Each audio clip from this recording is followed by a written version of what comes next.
and gentlemen, distinguished guests and participants joining from all over the world, welcome to the first in series of knowledge sharing seminar by Team Sweden and Global Green Growth Institute.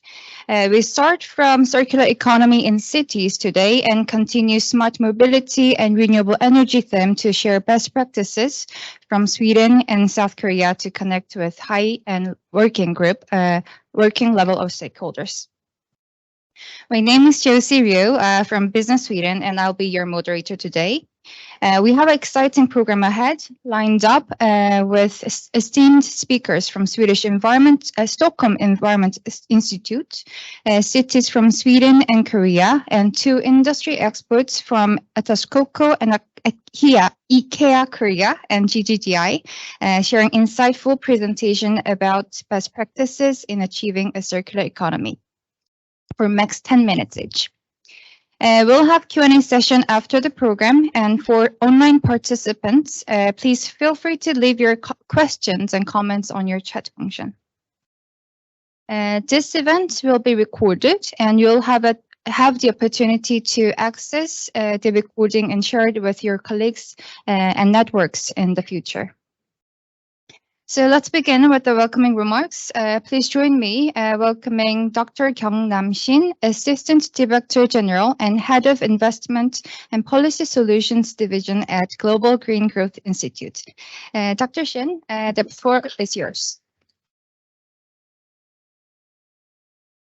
Thank you, Her Excellency Daniel Ulvun, Ambassador of Sweden to the Republic of Korea. Dear Christoph,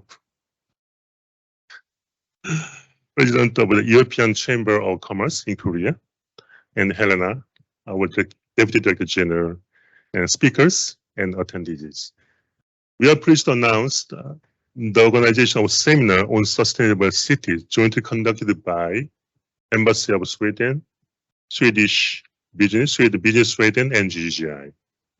This seminar aims to facilitate exchange of successful practices in sustainable urban development between Sweden and Korea, while strengthening the green partnership between these 2 Korean countries. Additionally, we aim to highlight Gggi's extensive working experience in supporting global green growth and explore opportunities to transfer successful story green solution from Sweden and Korea to our member and partner country of Gggi. In addition to the circular economy, also we have a series of seminars such as low carbon transport and green ammonia, and then also other kinds of renewable energy project. Today, cities account for nearly 2/3 of global energy consumption, generate up to 80% of greenhouse gas emission, and produce 50% of global waste. The circular economy presents a policy response to these challenges, driving economic growth, creating green jobs, and improving environment quality. The circular economy is a crucial element of green transition, as evidenced by European Union's before recognition of its importance to the Green Deal and the publication of a new circular economy action plan, which was published in 2020. Sweden has long been at the forefront of circular economy policies, with Swedish companies and consumers embracing recycling technology and products. Similarly, Korea introduced the Green New Deal policy in 2021 and followed by implementation plan of carbon neutral circular economy in 2022. Sweden and Korea are global leaders in innovation, offering significant opportunities for cooperation in business and industry over the coming decades. Sweden has demonstrated that economic growth and carbon emission reduction can be achieved simultaneously, concurrently, with a 50% rise in GDP and the 26% decrease in carbon emission between 1990 and 2017. Sweden's lower landfill rate and high waste recycling rate making a exemplary model for circular economy, policy, technology, and application. Korea is also experiencing rapid development in circular economy, related industry and technologies. And its contribution to Gggi through Korea Trust Fund has developed multiple growth programs. And they also contribute to the huge jumping of our portfolio up to $6.2 billion during the last 2 years. Through the Sweden+Korea Green Transition Alliance, Sweden's government aims to collaborate with the Korean government and private sectors in achieving green carbon neutral society by 2050. We are very happy to support and play a crucial role to facilitate operationalization of the alliance through policy dialogue and also practical cooperation of shared priority, plus support these two countries develop more like a productive and then flagship circular economy project development. India is committed to leveraging successful development of multiple circular economy infrastructure projects. Now, discussions are currently underway between the EU and Korea to establish green partnership. Now, our President Christopher is also here. We are trying our best, and then Gggi can be well positioned to facilitate close cooperation on climate action, climate energy transition, environment protection. I think we trust Gggi can support also EU and Korea green partnership, put them on the right track, and make them going forward. So today is like a seminar. We hope our joint effort will promote mutually beneficial green synergy in the circular economy sector, and they can be also contribute to our Gggi member and partner country. Thank you very much for sharing your time with us. Really appreciate it. Thank you.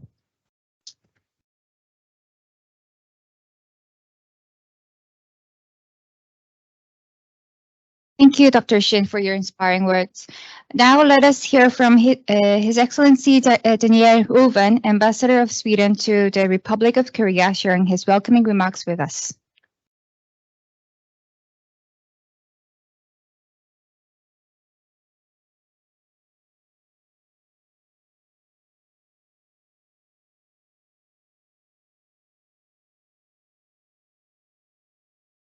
Same thing.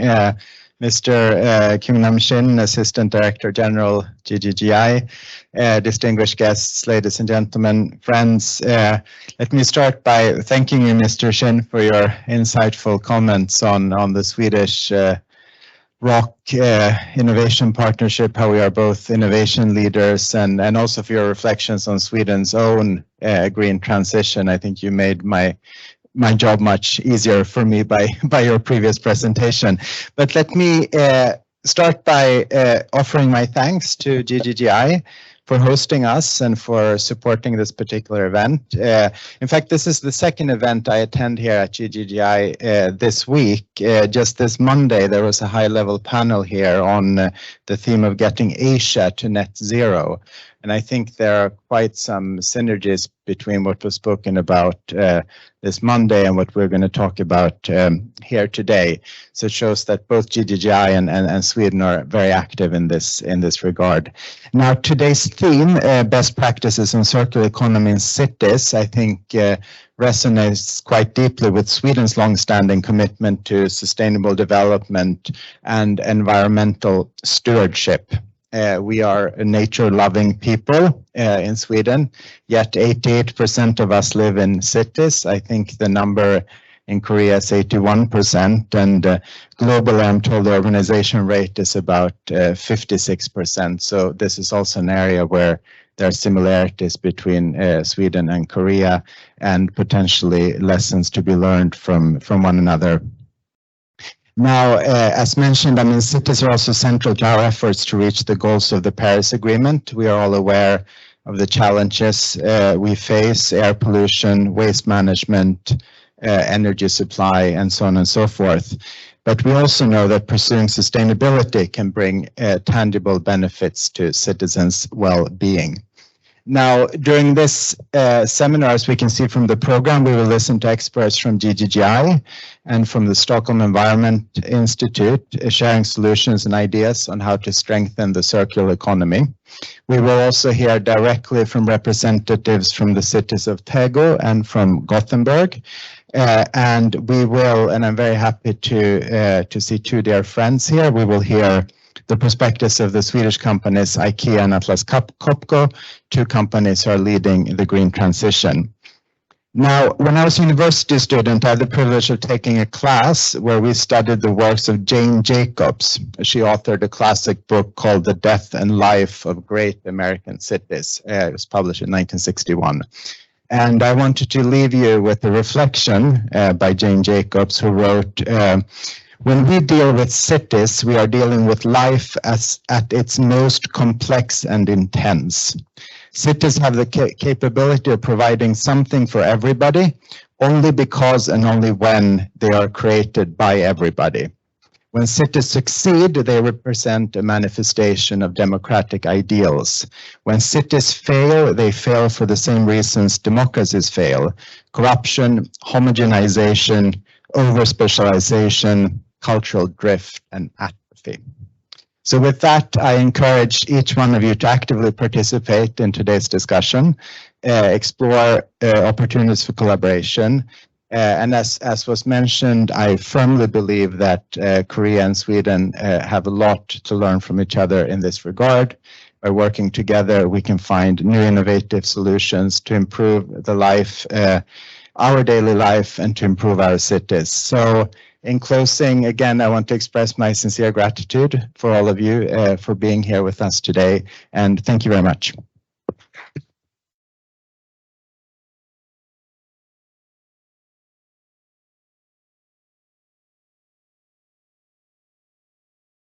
Thank you, Ambassador Ruben, for your words. We appreciate your presence today also. Now we'll move on to the main part of our program today, where we will learn from experts in the field.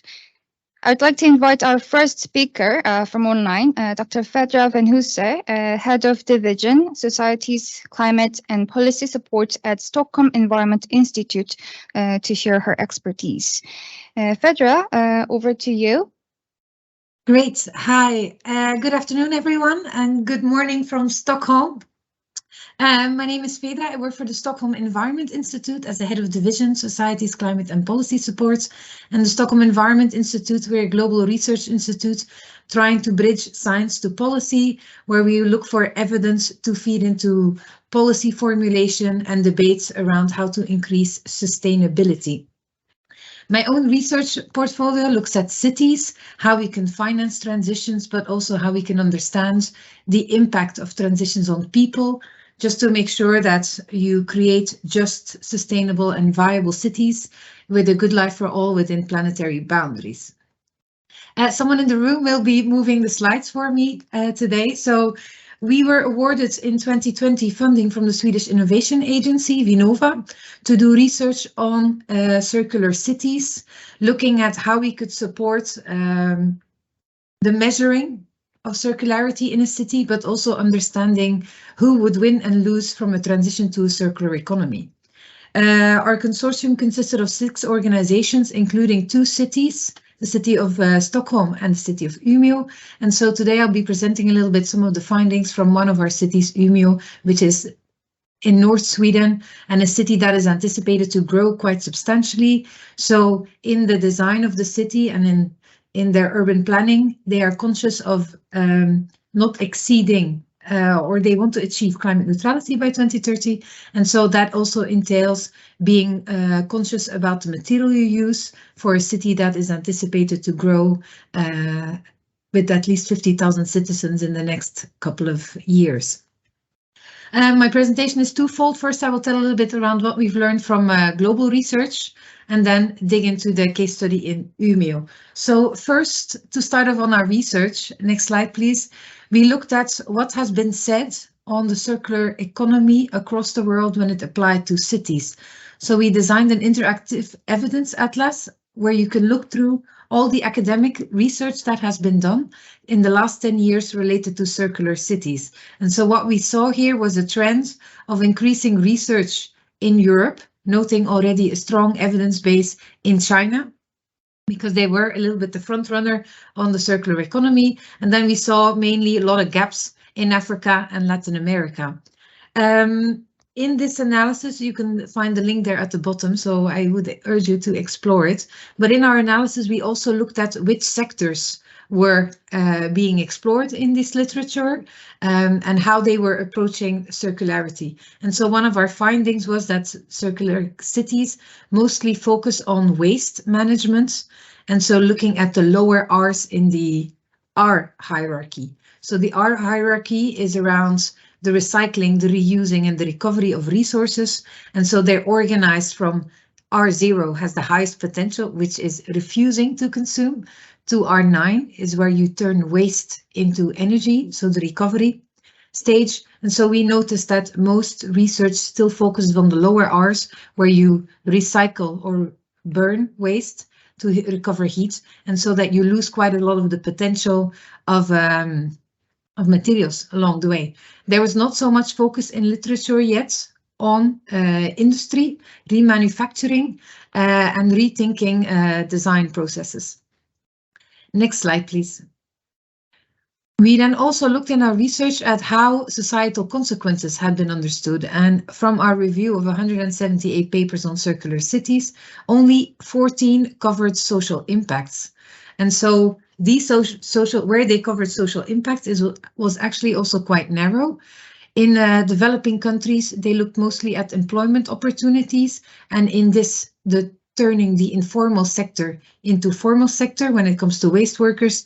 And so in developed countries, it was around governance and how could you ensure participation in a circular economy system. But quite a few social impacts, of course, had not been covered. No one spoke about community cohesion. No one touched upon the health and well-being. Personal and property rights were also relatively uncovered, which is which will need to be researched more, because I think if you talk circular economy, a close concept is often the sharing economy. And so there are challenges there around legal rights, maintenance and service and so on. And also fears and aspirations were not considered. How do people view society to evolve? So this research led us to design a framework in our next slide, showing how a holistic circular city framework could be designed. So allowing to understand, moving from vision all the way to the triple bottom line, showcasing what are all the different pathways that cities can do based on the vision that they put forward. We spoke around the aims and the goals of circular economy in the city. Then we have in governance and participation, different actors then that can join in the circular economy strategies and the sectors. Here we provided an overview of the different sectors organized per NACE code, and the R's, as I said before, they range from R0 to R9. They then have an impact on urban stocks and flows, and then ultimately the triple bottom line where we quantified how you could incorporate that. It might be quite abstract at this moment, but I will give you an example of the city of Umeå in a minute so you can understand how we applied this framework. So next slide, please. So now making it more practical. So Umeå is a city in north of Sweden, as I said before. They aim to be a leader in the circular economy. It's one of their political visions. They also committed to climate neutrality 2030 within the Viable Cities program in Sweden, but they are also one of the cities that joined the EU mission for climate neutral and smart cities 2 years ago. And so within that, they also aim for climate neutrality. They are quite active also when it comes to consumption-based emissions, where they're trying to reduce the impact and the CO2 emissions, not only of the goods produced within the city, but also the ones that they consume. So in Umeå, we did two things. We looked at the social impact. We did a social impact assessment where we tried to understand who will win and lose from a transition. And then secondly, we did a mapping of the strategy and the process against the framework that we designed. So first of all, when it comes to the social impact assessment, we found that the city of Umeå has quite a positive view on the circular economy transition. They see it as positive for the planet, only environmental benefits, positive for people, mostly job creation,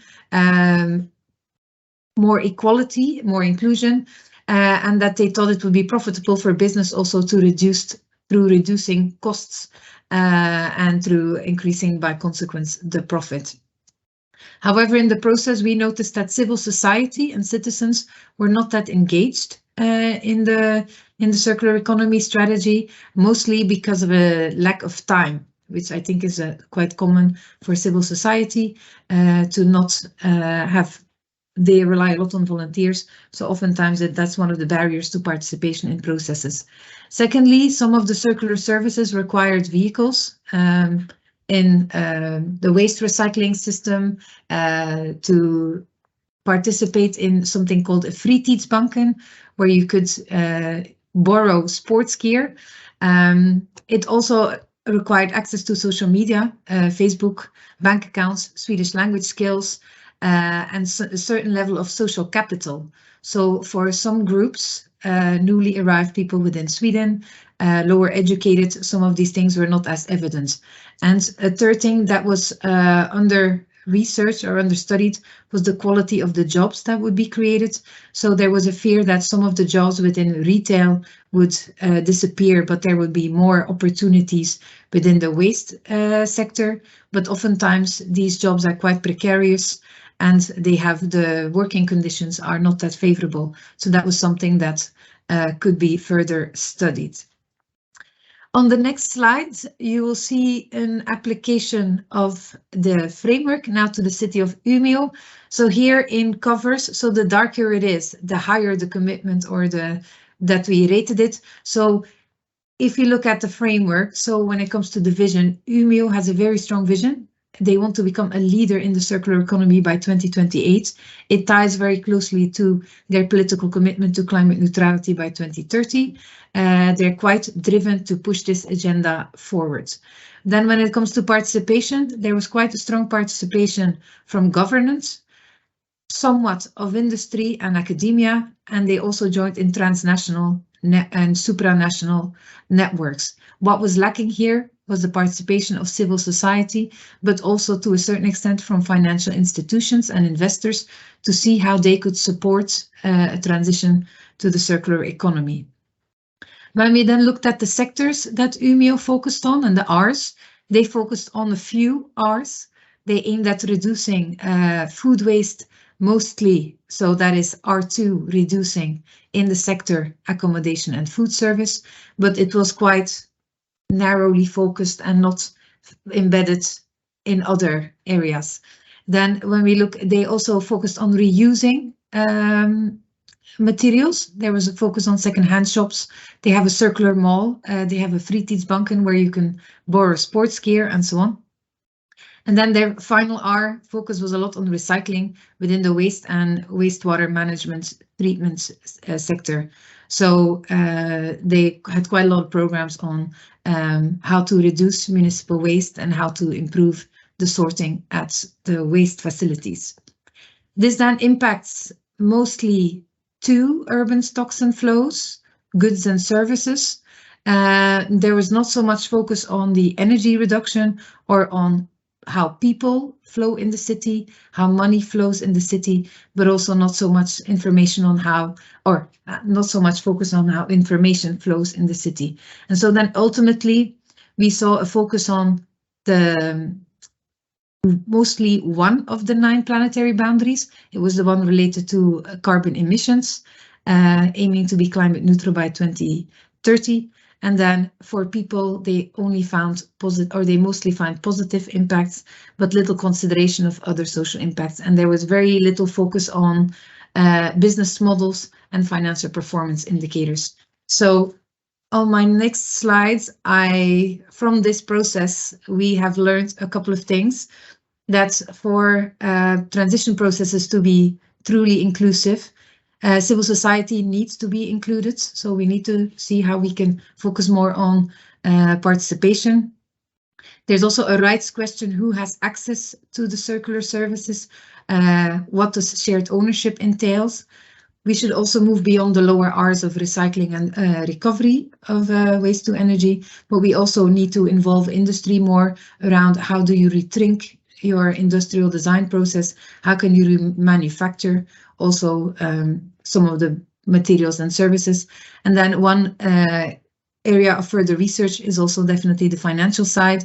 How can we get the necessary investments ready for the circular economy, and how to ensure that this industry or the sector becomes profitable in the long haul. I will stop there, but I'm happy to clarify questions later or in the chat. Thank you.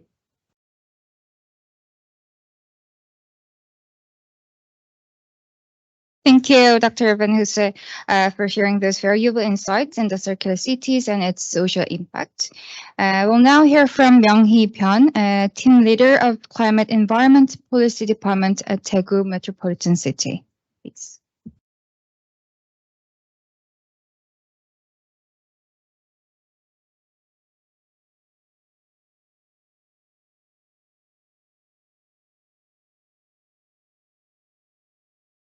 Good afternoon. My name is Myung-hee Byun.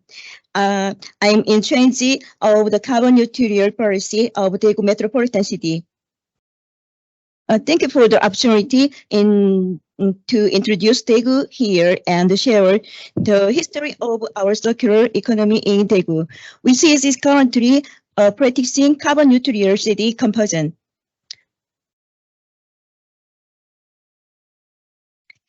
Daegu is the third largest city in Korea behind Seoul and Busan, with its population 2.5 million. It is a city that will become the mecca for the future of automobiles, water, IoT, and ABB industry. Daegu is famous. Its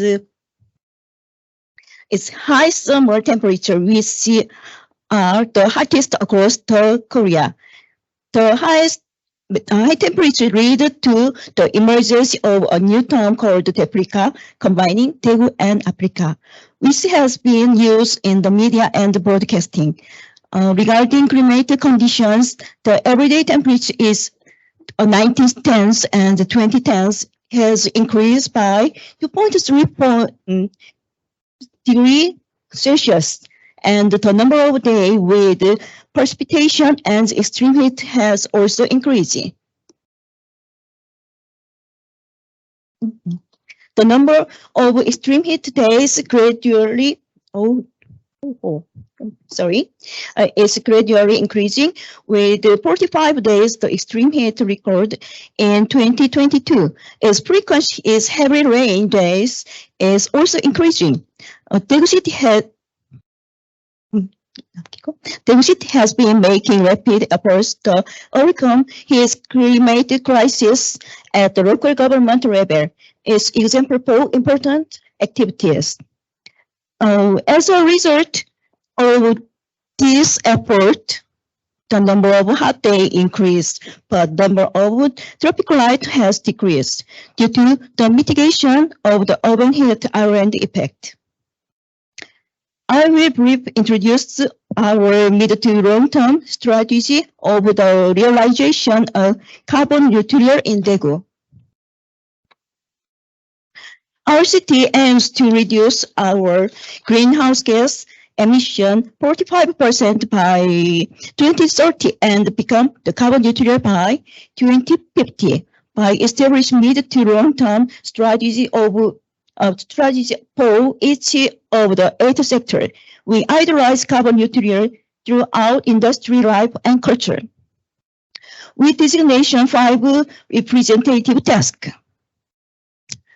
By task, our projection is to have established and implement of our strategy to promote a total of 85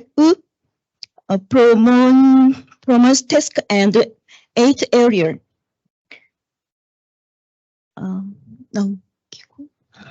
Here are some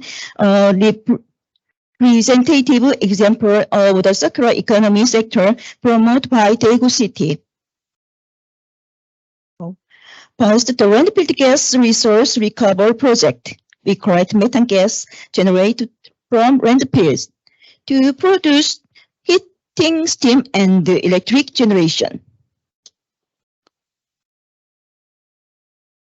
The landfill gas recycling project is a special component that the first by local government and use 200,000 tons of methane gas, which would otherwise discarded in the air as renewable energy.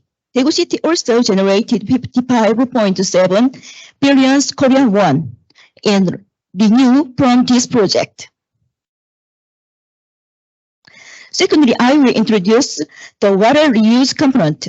Underground runoff, which is naturally generated from subway line 2 that crossed Daegu, is utilized from the clean road system is utilized up to 4 times a day during the extreme heat days. A total of 8 locations with 15 sections are installed. When ground runoff is applied to surface of asphalt, which lower the surface heat by about 20 degrees Celsius. Originally, the clean road system is introduced, possibility the reduction of pine dust. Currently, it's used for variety purpose, from reducing pine dust and reducing surface heat spray, salt water prevented slipping in the winter. About 30,000 tons of underground runoff are consumed annually.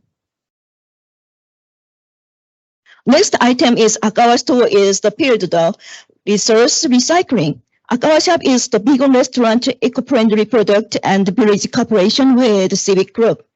And the village cooperation is instituted to create the carbon neutral, eco-friendly living culture in life of citizens. There are also cases with companies are taking center stage. Daegu was a city with a developed dyeing industry. Dyeing company is still operated in the city center. In order to reflecting the global trend, a total of 40 companies, including dyeing company, has research institute and participate in the effort, create and spread biodegradable paper material production technology. Daegu City carbon neutrality an opportunity, not serious, is vigorously pursuing challenging task. We have started the project installed solely on the old roof of 17 industrial complex in the city center with private invest capital of 1 trillion Korea won.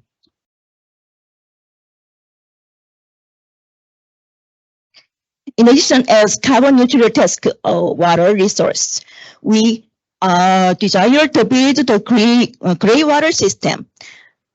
We plan apply to future prosperity projects such as newly created Daegu Gyeongbok integrated new airport and Seoul district, and material-based spread is step by step. Next, an AI-based smart transportation system is constructed project by completed this year. At 250 increase in downtown Daegu, AI identifies the traffic flow, adjust and the traffic signal system, ensure pedestrian safety, and create traffic flow is prioritized public transportation.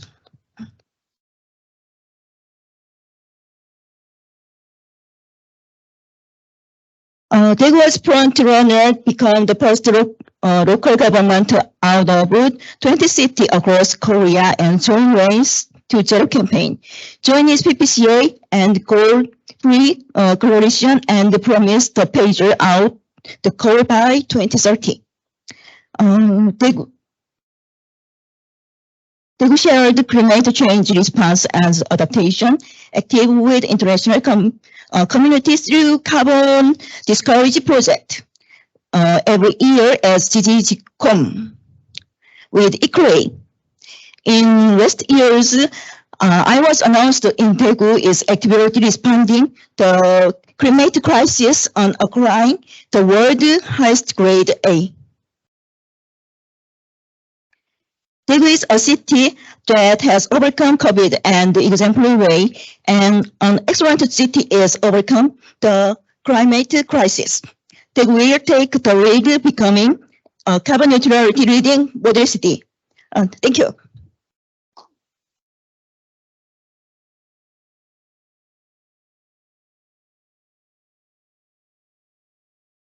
Thank you, Ms. Bian, for shedding light on the effort and strategy to reach carbon neutrality in Daegu.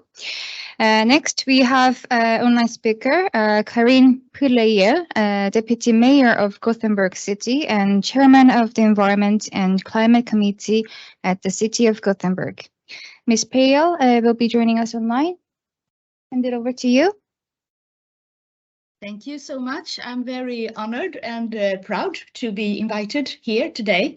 And I send my message from a sunny Gothenburg that actually today start our celebration for our 400 years. And I just learned that we are 20 years younger than Daegu metropolitan city. But now I will focus on what we do in circular Gothenburg, from ambitious targets to circular transition in practice. And if you change to next slide, please. The city of Gothenburg has set ambitious targets that urge for circular transition. Here you can see the 4 goals that are most relevant for the circular transition, which can be found in the waste plan and the environment and climate program for the city. Next slide, please. The Environment and Climate Program has formulated 7 strategies to reach the goals, and one of them states that we drive the development of the circular economy. The strategies focus on areas where cross-border collaboration and systemic changes are necessary, and where new ways of working needs to be created, both in the administration and in Gothenburg as a society. Next slide, please. Yes, the strategic organization consists of a strategy team with 3 full-time employees that coordinate, lead, and support the circular strategy work. In addition, a circular strategy group with representatives from 10 key departments of the city was formed in 2021. And I might say that the city of Gothenburg has 600,000 inhabitants. Next slide, please. The strategy is divided into 3 areas. We are the circular customer, which focuses on the services and goods that the administration uses as a driver in the transition and development of circular products and services. We collaborate for a circular Gothenburg, which focuses on creating collaborations, platforms, and forums for the circular transition in the Gothenburg society. We are the circular forerunner nationally and internationally, which focuses on collaborating, learning, and spreading examples nationally and internationally. Next slide, please.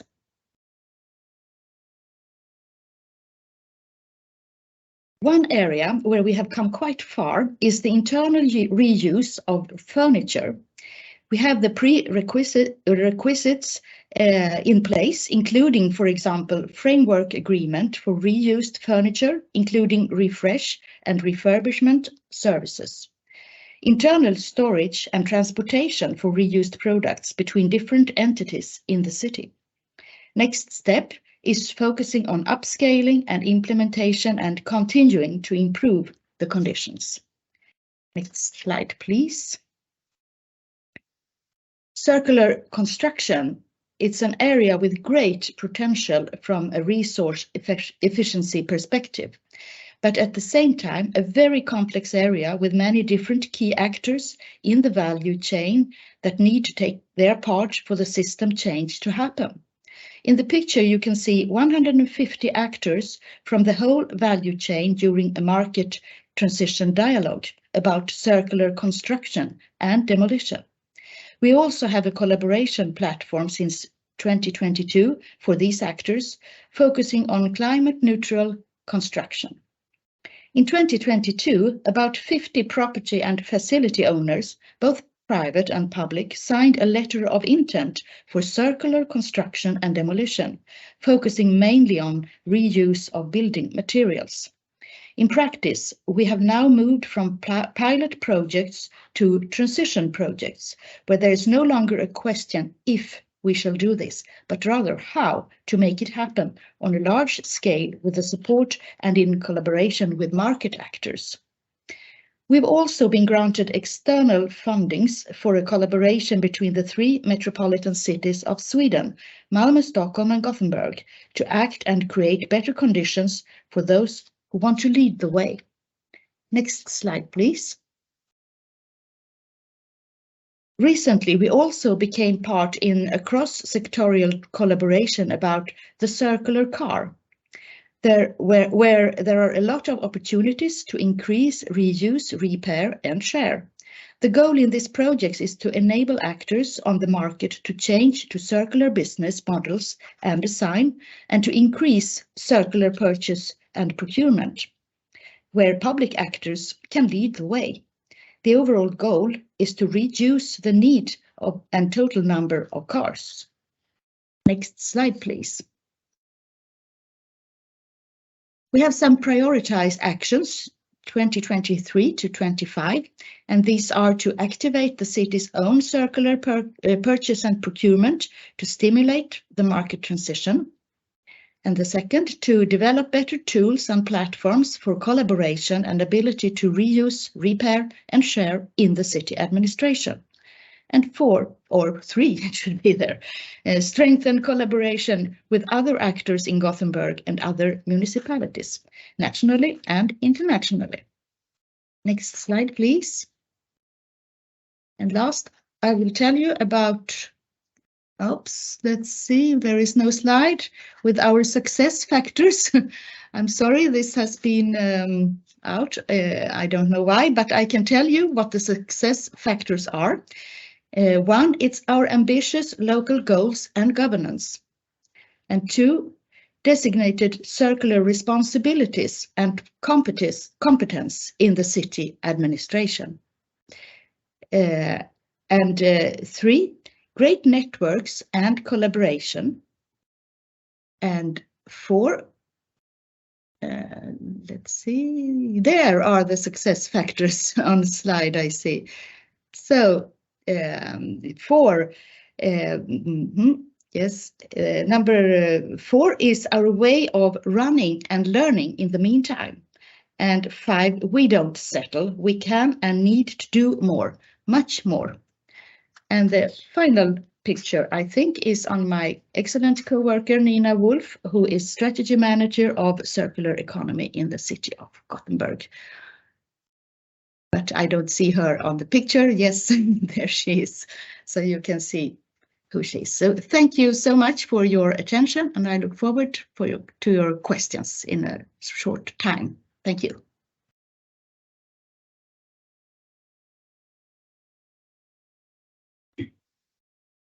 Thank you, Ms. Payel, for sharing the circular strategy and its application in Gothenburg. Moving on, we have 2 industry experts who will provide their perspectives on the circular economy. Let's welcome Mr. Eric Langmans, General Manager of Atlas Copco Korea, to share their contribution in achieving the circular economy. Thank you. Thank you. Good afternoon. As mentioned, my name is Eric Langmans, and I'm the Managing Director or General Manager of Atlas Copco Korea, part of the Atlas Copco Group. And as I understand, we are in a group that is not so familiar with industrial products. Please allow me to present a little bit on our company first. So our company, Atlas Copco, with headquarters in Stockholm, in Sweden, is a global group with present in 180 countries with about 50,000 employees. And we were established 150 years ago. So that's quite a history we can bring forward to you. The group actually is divided in 4 distinct business areas. We have compressor technique, we have industrial technique, we have vacuum technique and power technique. And today I will try to bring you in the world of compressor technique, compressors, compressed air, and to explain a little bit what we are doing there for the circular economy and for the green transition, not only in Korea, but worldwide. The other products you can see here as well are maybe not so familiar with you, but that's what we do, yeah, part of it. Good. In Korea, we have the same setup, so 4 distinct business areas. We are located in 12 locations, and we have also 4 product companies. That makes us one of the biggest countries within the group, with about 2,700 to 3,000 employees. So let's start. We committed to the scientific-based targets from the United Nations, and we see actually 3 distinct scopes. The first scope is the scope where we say that we will support the reduction of the, or let's say the stabilization of the temperature in our own operations, which we do with our factories. We have factories worldwide, globally, and we try to reduce the energy consumption, the waste of water, etc., to meet the targets set by the COP26, I believe. Not so sure, could be wrong. Then we have a second scope, which is this one, where we see the purchase of the downstream, the downstream from the supply chain. It's a little bit more difficult to get the price up. And then the last scope, of course, is our customers, the use of the products, which is the most difficult one. But there we also have opportunities to bring savings and add to the circular economy. So, yeah, this is just to show that the group has made a target here, reduce within our own operations a 46% reduction of the CO2 emissions by 2030, and that's an absolute figure, not a relative figure. It's an absolute figure of what we have to reduce. So now we come to the practical part. I'm not going to give a technical introduction, but you need to understand a little bit about techniques of compressor to understand what is the result that we can bring forward. So give me some time here. So I took 3 examples from the circular economy. The first one is the life cycle of our products, the end of life cycle from the products. The second one, innovation, digitalization, and the third one is less waste and value. So first, to understand physics of law, a compressor is compressing air, the air that we breathe here, compressing air.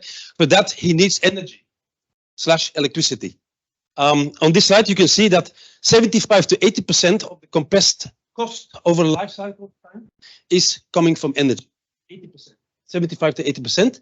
The rest is only installation, is the capex, the investment, and is a little bit of service and maintenance. So 80% is due to electricity.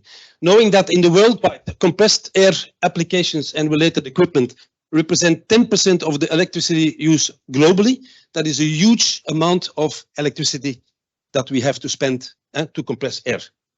So what can we do? Now we come to the technical part. We have developed in the mid of the 90s a concept called VSD, variable speed drive. In relation to the others, the traditional is fixed speed or fixed drive. On the graphs, you see the difference between a fixed speed, sorry for the guys that, or the people that have to look. So between the fixed speed and the variable speed follows the requirement of the flow, the requirement of the customer, the requirement of the process. On the left side is a lot of black. On the right side is less black. The difference is saving. The saving in electricity, in energy. That's the difference. So a VSD, if you then look at the product development, we started in the mid of the 90s. That was a fixed. We went to different developments. We came in 2021, we have a VSD-S. And if you then look at the savings, if the first fixed speed machine from the early 60s, the last machines that we've put on the market in 2021 are 40%. That's a 60% saving of energy or electricity. That's huge. Now we did that on a case study in Korea, only in Korea. So we have an installed base in Korea of, I cannot say the numbers, but I can say the kilowatt or the megawatt of 586 megawatt of fixed speed machines. Fixed speed machines. So if we do an average or an hypothetical average savings possibility of 50% load, so the compressor is not working all the time, but 50% load with a 50% average saving, I come to a saving potential of 293 megawatt or 35 million Korean won or 124 ton CO2 per year. That's huge, and that's only Korea, and that's only Atlas Copco installed base. Now, we're not the only one in the market. We don't have 100% market share. So that's the first example. Second example, another physics of law, sorry. A compressor, when he compresses, he creates a lot of heat. Heat of compression, we call it, because you have a friction of the air, putting that from a big volume into a small volume, creates a lot of heat, and that heat is dissipated to the environment, just blown away or radiated away. So 85% of that heat is gone, is not used. Yeah, and we have developed a concept called energy recovery. Yeah, and we can recover 90 to 100% of that heat.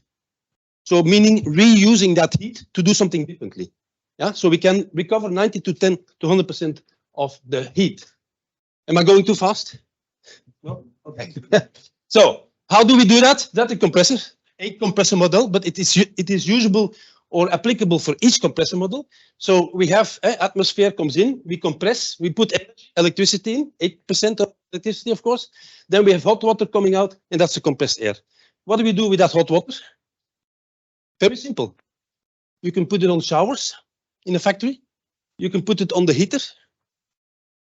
You can put steam boilers, so add a little bit of more heat, and then you have a steam boiler of 100 degrees steam. You can use it in a process, like for instance, beer manufacturing. They use hot water to clean the bottles. You can put it heat driver chillers, reverse chilling, meaning cooling, or you can put it in heat exchangers. So that heat, that 85% heat that has been wasted to the atmosphere, that can be reused by the customer or for cities, by cities, with a pipeline to whatever, building, doesn't matter. Okay, so that is a heat of compression. We are working in the factories. I'm not in the factory at the moment, but we are working in the factories all the way down from a fixed speed to an extreme variable speed with all that heat used, heat to power, heat to compression, heat to cool. So we come that the input from the energy to the saving of the energy, we're close to zero. So that means we're close to a carbon neutral compressor. All the energy we put in the compressor, we get out and we can reuse it. No more waste. So we are close to a carbon neutral compressor. So in a few years from now, we are there. Yeah, okay. Last but not least, we have developed a few years ago a concept called Origin Air.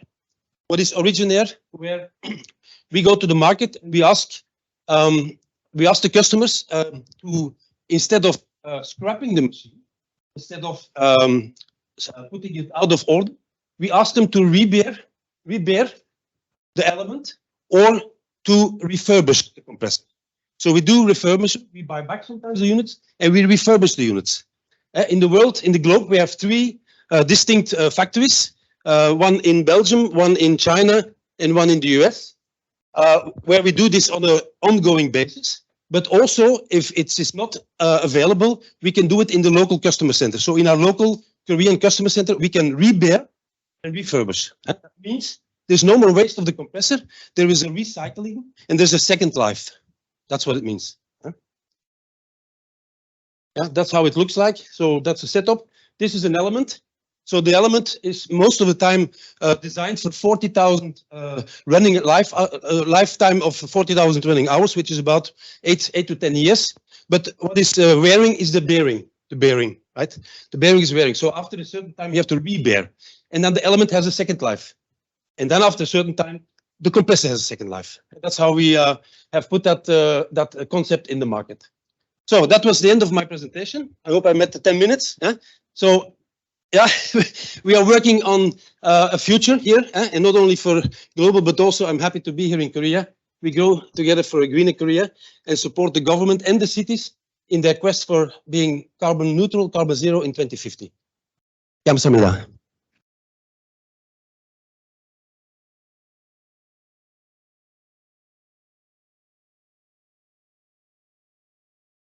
Oh, you met the 10 minutes. Yes, you did. Thank you very much. Now let us hear from Mr. Fredrik C. Johansson, CEO and CSO at IKEA Korea. Mr. Johansson will enlighten us about IKEA's efforts and achievements in implementing circular economy practices. Please.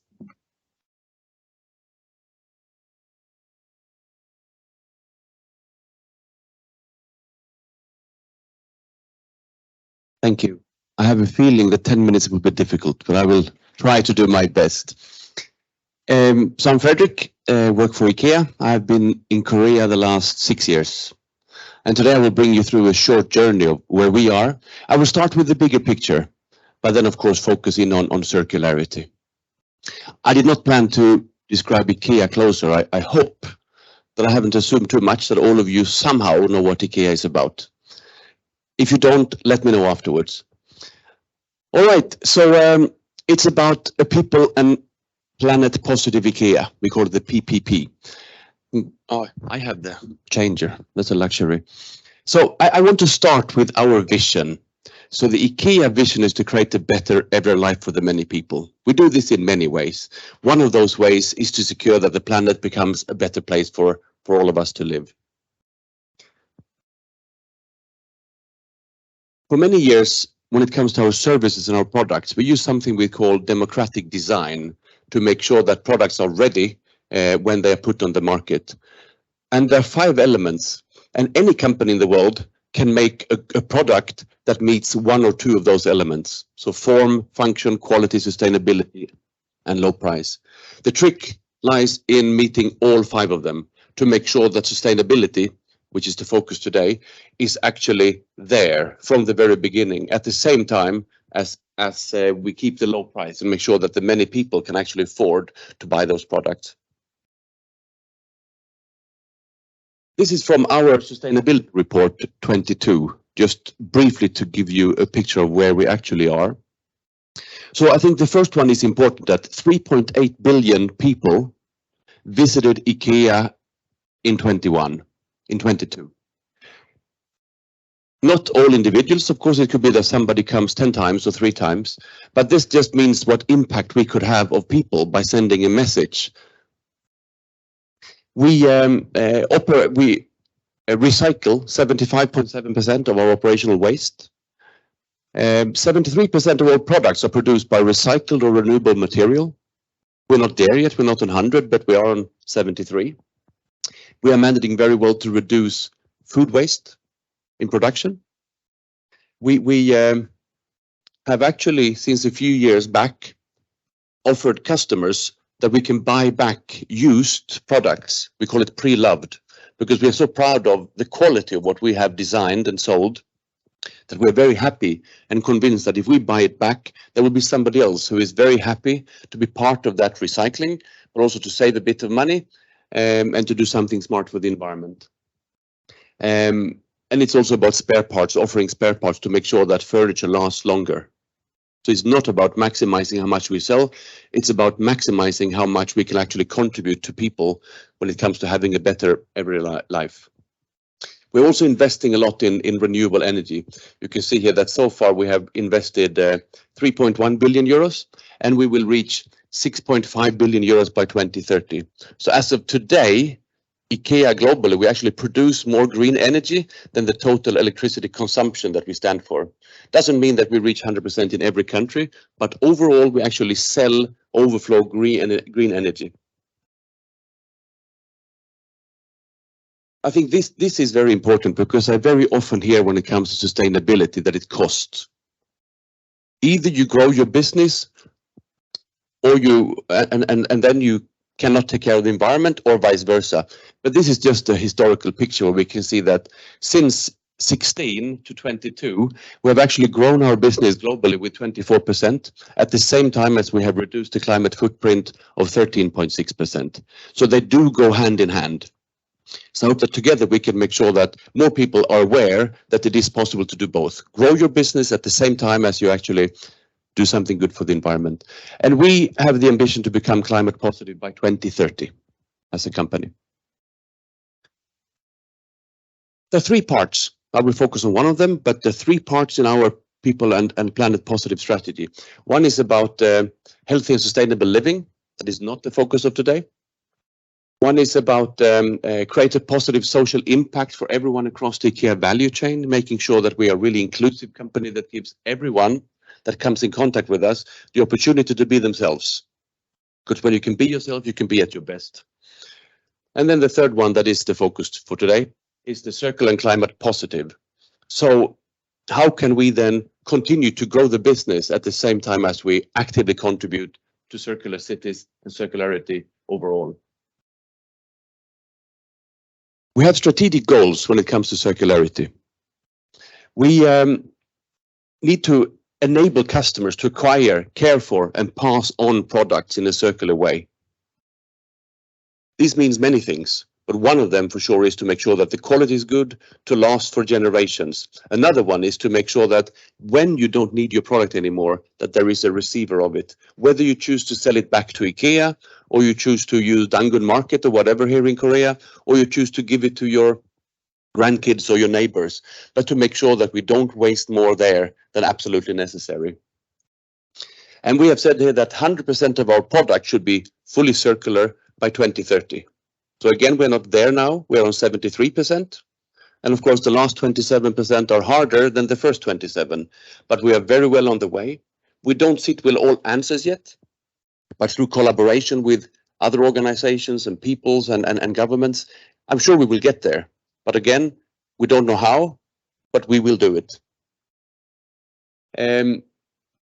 Also about the materials we talked about.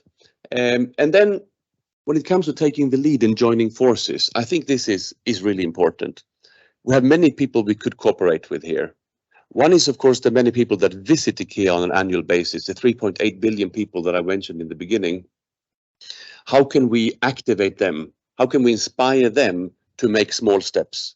If 3.8 billion people take small steps, that's a huge, massive, important movement.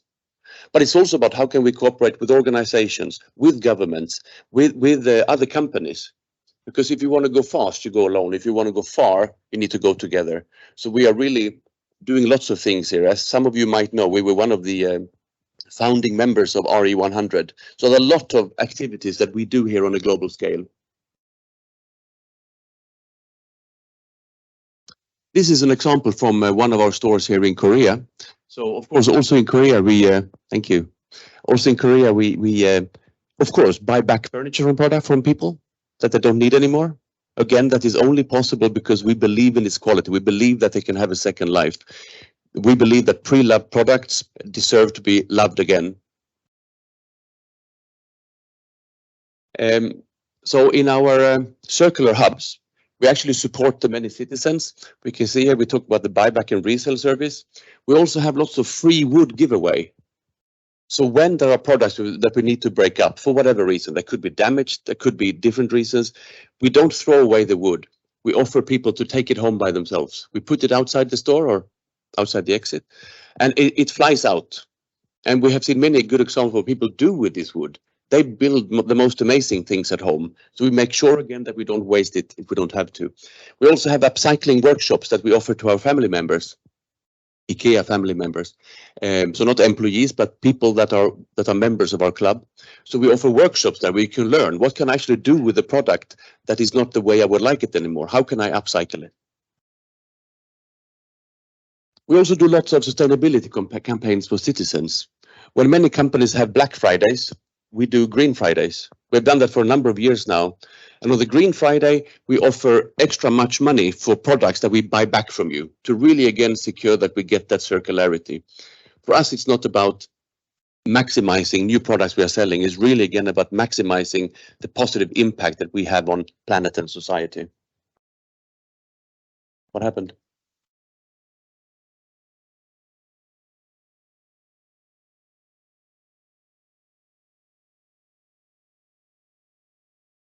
Let's see where we were.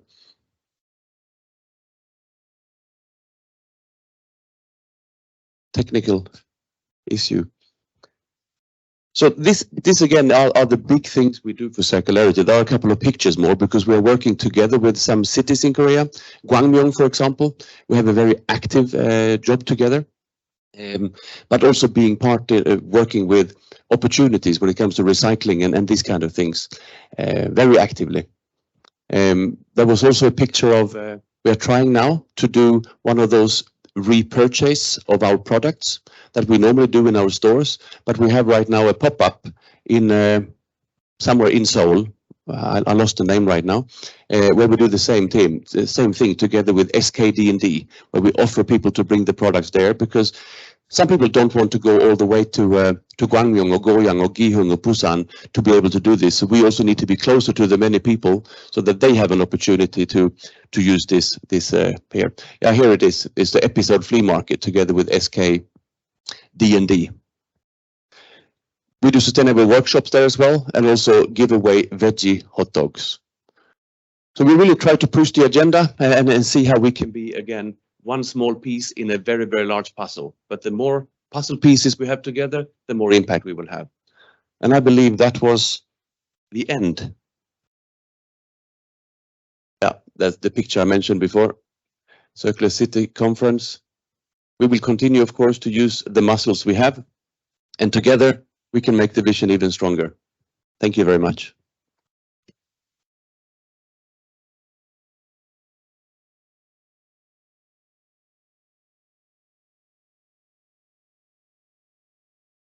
Thank you, Mr. Johansson, sharing IKEA's sustainability journey.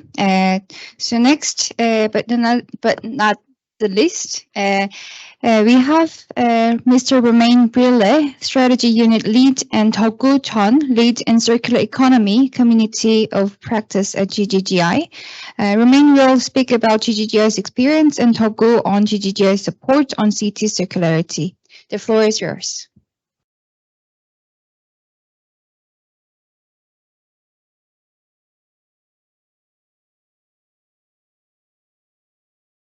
Thank you very much.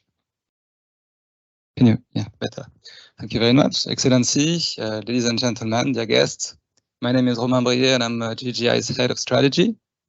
And I'm very pleased to briefly introduce today Gggi's work in the area of circular economy together with my colleague, Gggi, who's sitting here.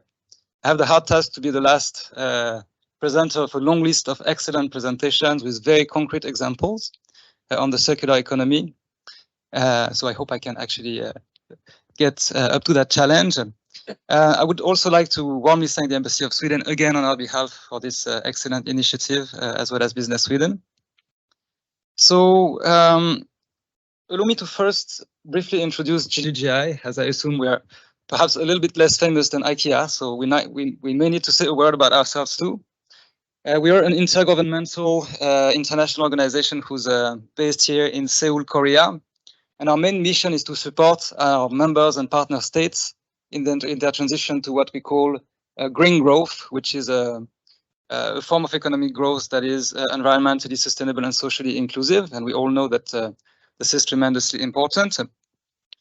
For that, we work in two main key areas. The first is to help our member and partner states to craft ambitious green growth and climate policies. And I can give an example of that. Over the last 2 to 3 years, we've helped 28 of our members craft their more ambitious NDCs, a commitment to the Paris Agreement. And the second area is for us to help them mobilize climate finance and green investment for what we hope are transformational green and climate projects. Since 2015, we've helped our member and partner states mobilize more than $8.5 billion in green investment. We now have 45 member states, and this membership is growing every year. So as I was mentioning, our vision is for the world to become a low carbon resilient world, which is also inclusive and sustainable. And just to mention one important thing, which is our position, we aim to work from within our member states' government, which means we are a trusted and neutral advisor that works within actually the different ministries, the different counterparts that we work with. And for that, we believe we have the ability to really induce transformational change in country Now, allow me to say a word about the circular economy itself and the link to our two main agendas, which are the NDCs and the SDGs, so the climate commitments. What's interesting is that, especially in the context of the commitments that Sweden and Korea have taken also in terms of decarbonization, so the net zero commitments, that a circular economy is actually critical for decarbonization. So when we think of net zero commitment and the transition to net zero, oftentimes we think primarily about the energy sector, right? And we are right in that sense that it's still perhaps the largest part of the effort needed. But in the meantime, one fact that is less known, it is that roughly 45% of global emission reductions actually will have to come from the products and from the food we consume, and particularly from the adoption of circular practices in 5 key sectors, which you can see here. So that's a fact that is not currently well known. And what that means is that we have to shift our mindset from where we stand at the moment. In our current economy, we take materials from the earth and we think in a linear manner, which means we use them and we throw them away as waste. And the objective is now to move in contrast to actually the 9 R's that was mentioned by my colleague of the Stockholm Environment Institute earlier. So to a circular economy that helps decouple the economic activity from the consumption of these finite resources. And that decoupling that also was mentioned I think by my IKEA colleague earlier, the growth, right, in your operations vis-a-vis the reductions in your footprint is at the heart of what we call green growth. That's really the key element that we try to promote also in our member countries and partner countries. So for that, the circular economy and what place does it have in our strategy and our programs? In our long-term strategy 2030, we've established a number of key programmatic focuses for the organization.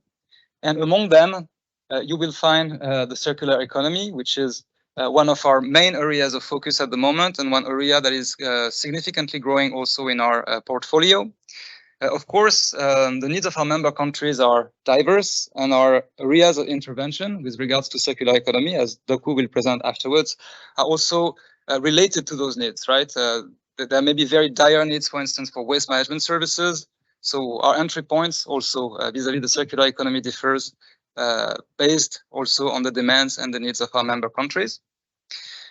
Overall, what I could say is that we support 2 areas: ambitious policies to reduce, reuse, repurpose, and recycle waste, and the mobilization of green investment for waste and circular economy projects. And with that, I think it's a good time to invite my colleague Daku to tell us more about our work in countries in that field. Thank you.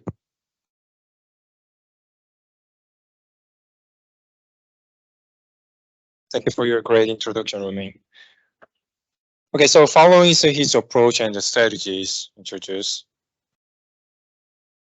Okay.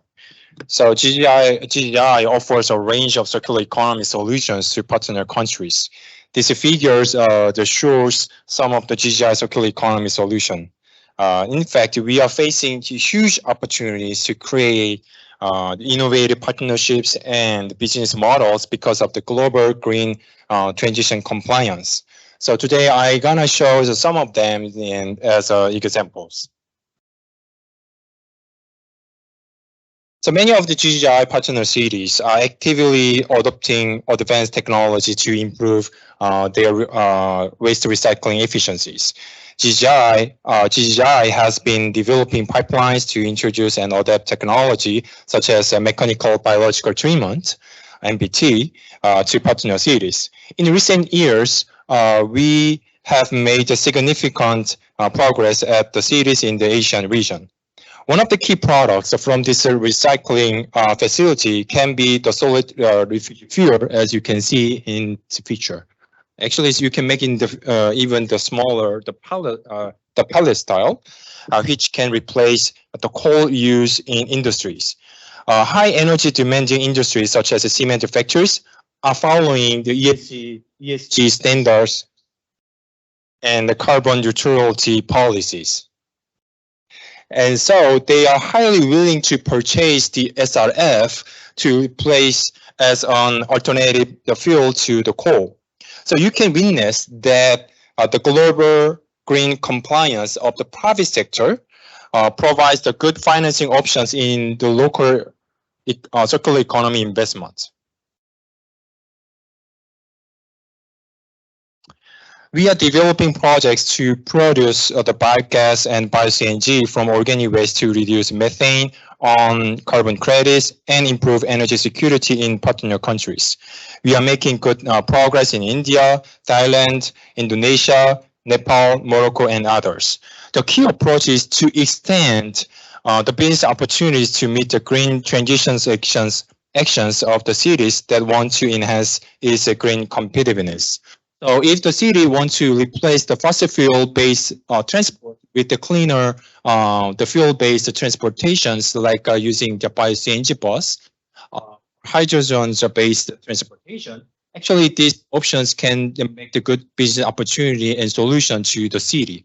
And also if the city has a fossil fuel-based fertilizer used the farming industry, actually they can use these fertilizers from anaerobic digester to have the better green productivity in their location.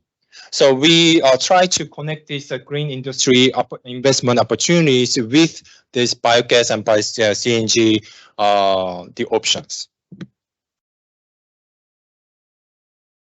And also we recognize the potential. Also, we have the great interest in advancing the upstream level, such as sustainable products design and production. We are about to start a project in the Philippines to support the introduction of the bioplastic use policy and the development of related industries to promote the production and use of eco-friendly raw materials. Through these projects, we are expecting the development of the competitiveness bioplastic industry in the partner countries by creating a market for bioplastic producers and consumers. So when we have the several meeting with the global companies to make the bioplastic materials, actually they say we are just focusing on making bioplastic ingredients, but we do not make the plastic themselves.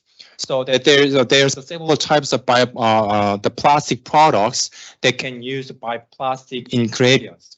So it can be local companies to make the plastic products. So what we can do is we can connect the collaborations between the global companies that making the bioplastic ingredients with the local company that want to make the plastic product to sell them to the local market. So they can be their collaboration, and then they can make the better technology in the local industries. So that is what we want to see in the Philippines and our partner countries. And also, we recognize the potential of the circular economy project to generate a large scale of the high quality carbon credits. We are promoting projects that utilize carbon markets such as the ITMO to finance business investment costs while contributing to achievement of the NDCs in the investee and partner countries. For example, we recently supported to develop pipelines for biogas production facility in several cities across Morocco in cooperation with the Swiss governments and developing partnership and related projects to transfer the carbon credits. So this mechanism can support the financing options for PPP scheme in the Morocco that doesn't have enough the financial capacity to make this plant themselves. So it is a good example how we can collect the global market with the local circular economy action.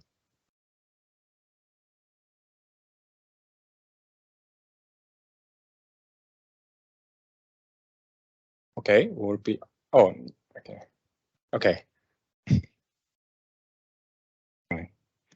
So, okay, so we recognize the importance of making our circular economy approach more competitive, enhancing the market integration between global market and the local circular investment, and promoting the global partnerships are crucial measures to achieve this goal. And Gggi will continue to create and deeply deploy innovative circular economy models, taking inspiration from the countries like Sweden and South Korea, where exemplary solution and investment are shared with developing countries to create greater values. Greater partnership greater impacts, greater future together with Gggi. Thank you.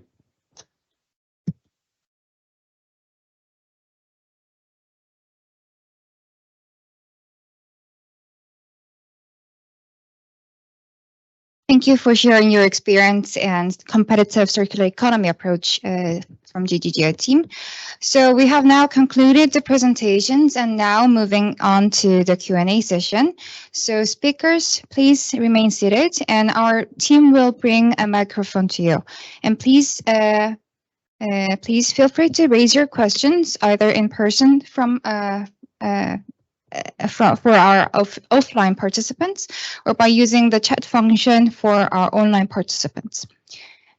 So we have first question shared through the chat. Greetings from Shanghai, Amanda, Regional Manager Government Affairs from Business Sweden in Shanghai. She has a question for Karin Player.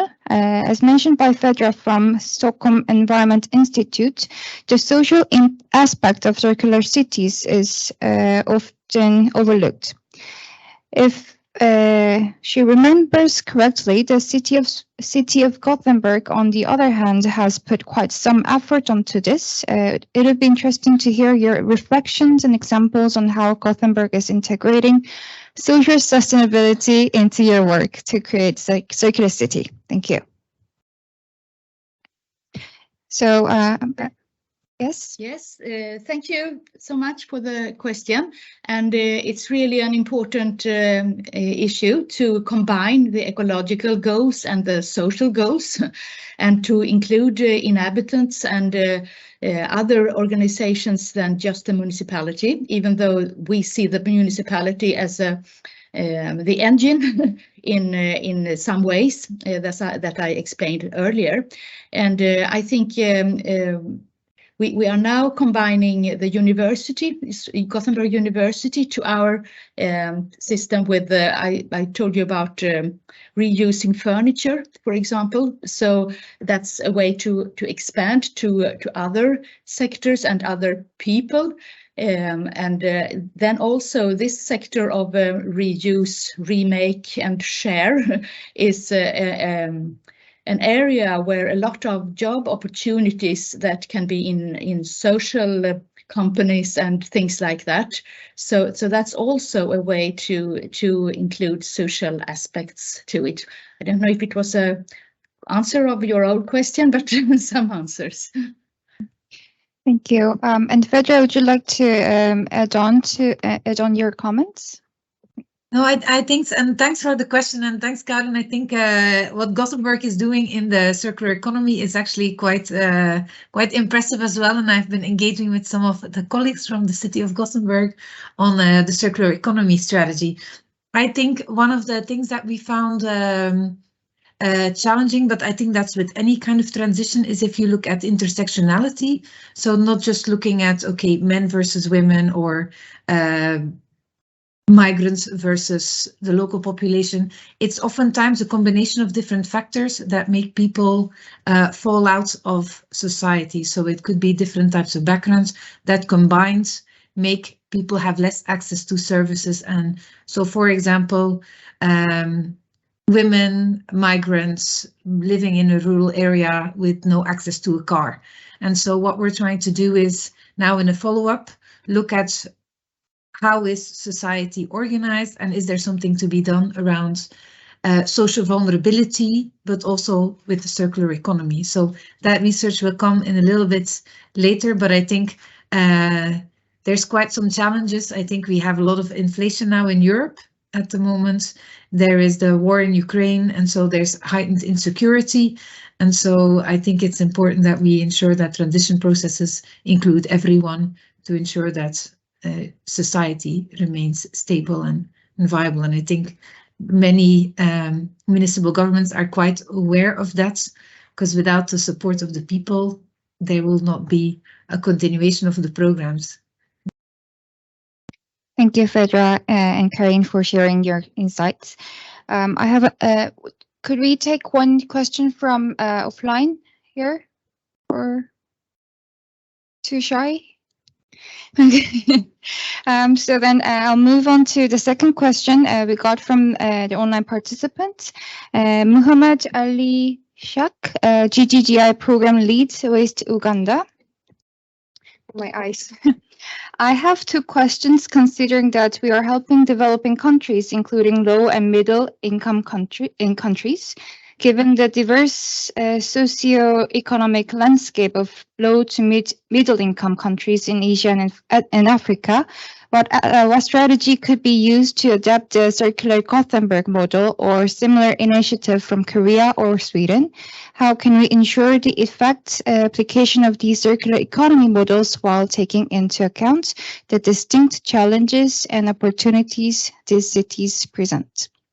And for a second question, I will come back. So whom shall we start from the speaker side? Or maybe Gothenburg first, since the city of Gothenburg is stated on this question. Okay, yes, I think I understand the question as how we can these models export to other parts of the world? Was that the question? And I think that Sweden, which is my home country, has been for many years have not a lack in resources, but other parts of the world really have experience of lack of resources. And I think there are skills around the world that we can learn from each other, not only from how we do with our model, but also we can learn from other countries and cities that have skills in this, how to reuse things and how to think energy smart and resource smart in everything that you do. So I think also that if you have a municipality, you can look at how we have done and see if you can be inspired on some way. I think copy paste is never a solution, but you can be inspired and maybe take some parts and so. But then I think the dialogue where we can learn from each other, even around the world, is important in this case. Thank you. Thank you.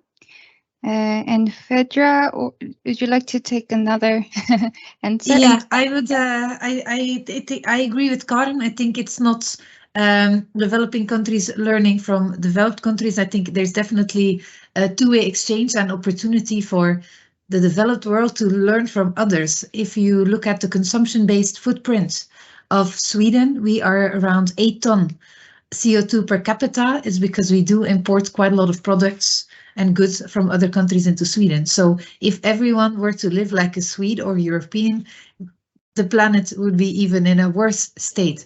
So I think one of the things that Sweden can learn and Europeans and from others is how can we reduce our footprints faster? How can we live within the planetary boundaries and create a life that works for everyone?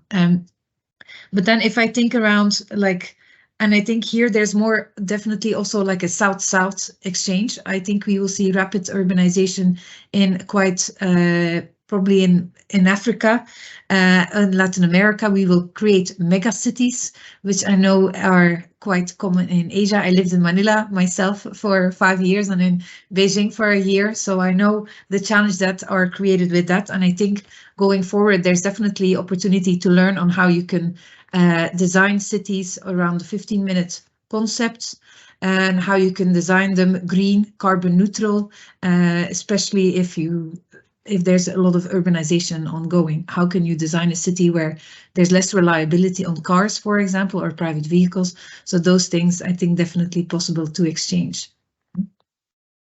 Okay, thank you, Fedra. And we can hear your insights from IKEA or Tegu in this regard, how we can transfer and work together with the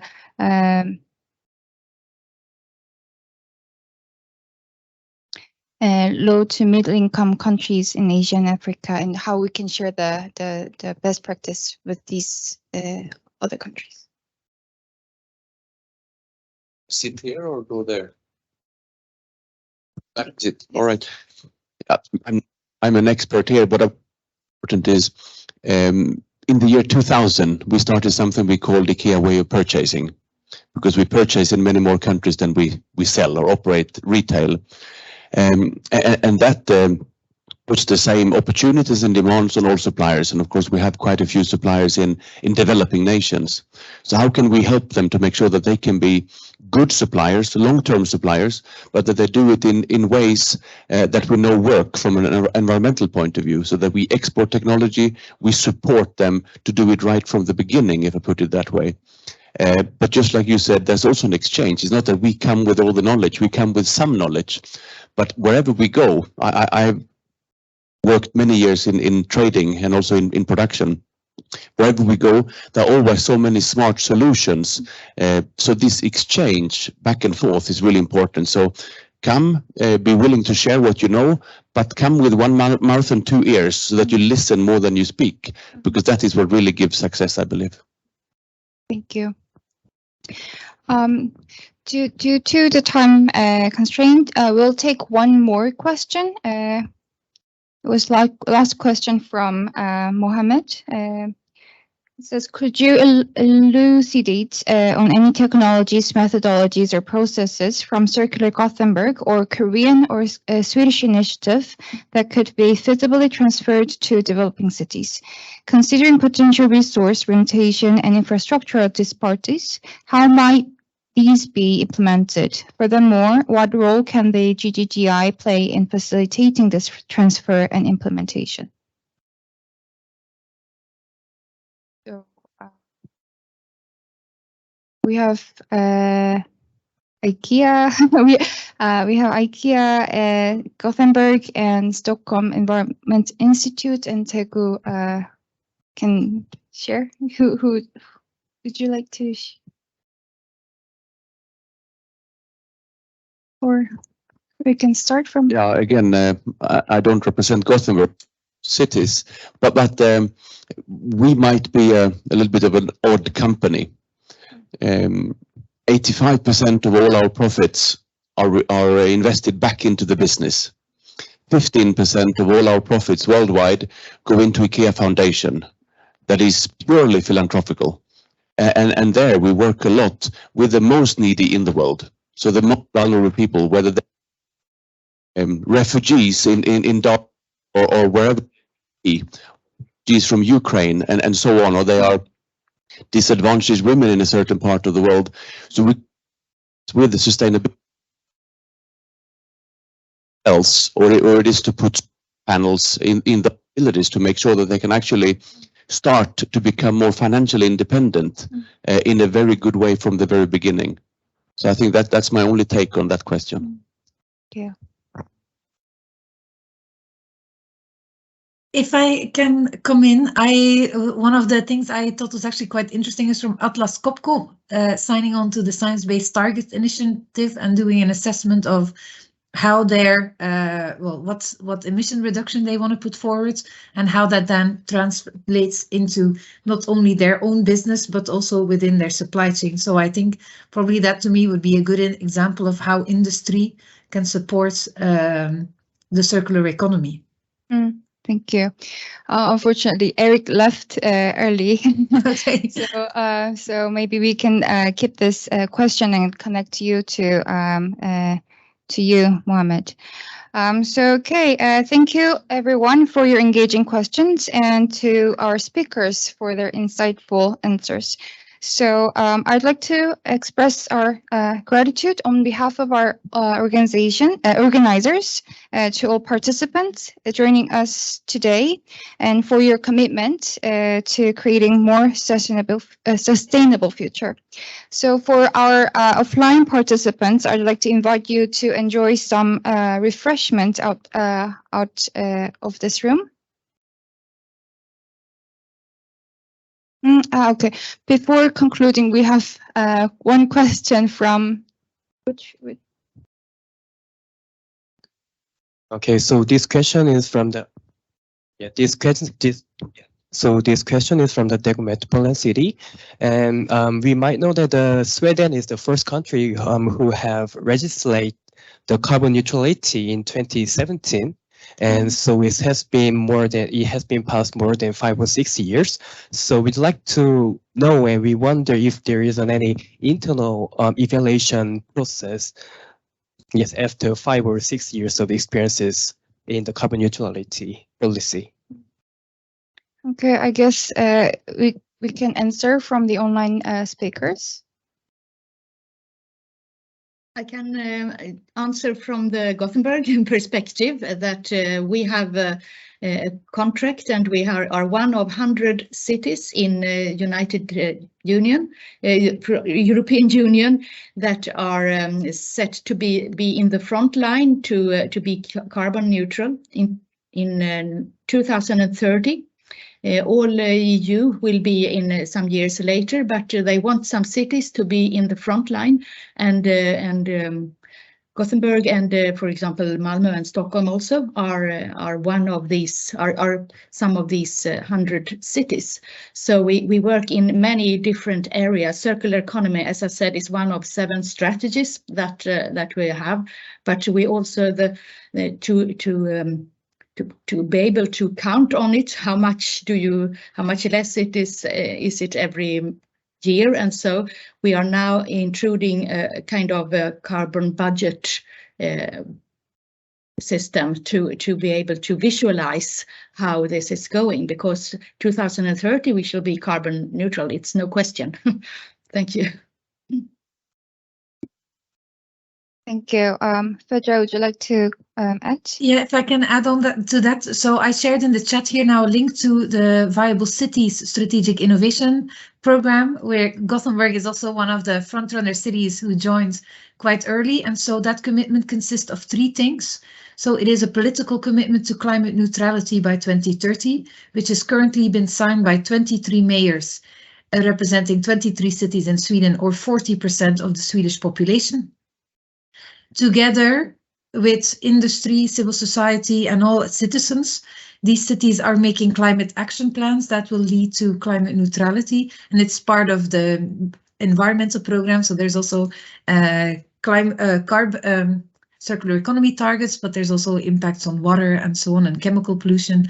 And then they're making an investment plan to showcase how they will gather and mobilize the resource to lead to climate neutrality. And Gothenburg is indeed one of the 112 at European level, but in Sweden there's quite a lot of political engagement and commitment to becoming climate neutral, including many cities like Gothenburg as well have a target for consumption-based emissions. So I think that's quite interesting and motivating to see that it's not only the local production of emissions, but also there's a consideration for the global world that we operate in. So maybe look at the website if you can, of Viable Cities, and we'd be happy to exchange going forward.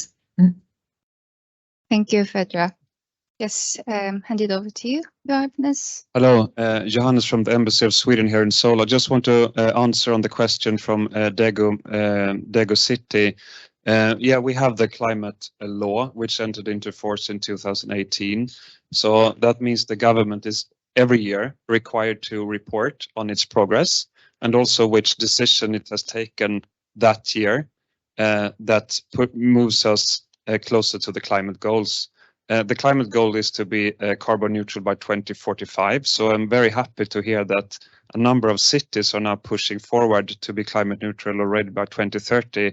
And that really shows how, well, cities and companies are pushing the government forward in this. And that helps us being forward-looking in our policies as well. So just wanted to mention that. Thank you. Thank you. So we may need to take this as an initial step, sharing the best practices from between each other, and learn how to move forward in achieving carbon neutrality. Okay, great. Thank you, everyone. We have prepared a catering refreshments at the lounge. So for the offline participants only, online participants. We'd like to invite you to enjoy some the refreshments and light catering, networking, and conclude the session today. Thank you once again, and have a wonderful evening. Thank you. Thank you so much. Bye. Thank you. Bye. Thank you. Bye bye.